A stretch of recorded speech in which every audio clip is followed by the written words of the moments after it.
আজকের এই ভিডিওতে দেখাবো কিভাবে পিক্সেল ট্যাবের আজকের কার্ডগুলো মিলাবেন বা কম্পিউটার সমাধান করবেন আর কি। প্রথমে আমরা ক্লেম করে নিচ্ছি, তারপর রিওয়ার্ডসে চলে এসে প্রতিদিনের মতোই প্রথমে টেলি রিওয়ার্ডটা ক্লেম করে নিব, কম্পিউটার প্লে দিব। আজকের প্রথম কার্ডে বসবে দ্বিতীয় রো, মানে দ্বিতীয় লাইনের দ্বিতীয় নাম্বার ক্যাডটি, ব্ল্যাক কালার ক্যাড যেটা আছে ওটা বসবে। তারপর দ্বিতীয় কার্ডে বসবে ওই প্রথম লাইনের দ্বিতীয়টি, দ্বিতীয় কার্ডে প্রথম লাইন দ্বিতীয়টা হালকা অরেঞ্জ কালার যেটা আছে। তারপর তৃতীয় কার্ডে বসবে হলো হয়ে গেল প্রথম লাইনের তৃতীয় নাম্বারটি।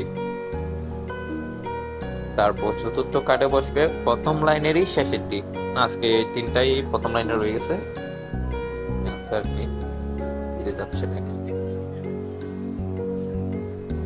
হয়ে গেছে। এবার চেক দিব আমরা, আপনারা ভালোভাবে দেখবেন। 25% 100% হয়ে গেছে 10 মিনিট পয়েন্ট। আপনারাও ভিডিও দেখানো নিয়ম অনুসারে করে ফেলুন।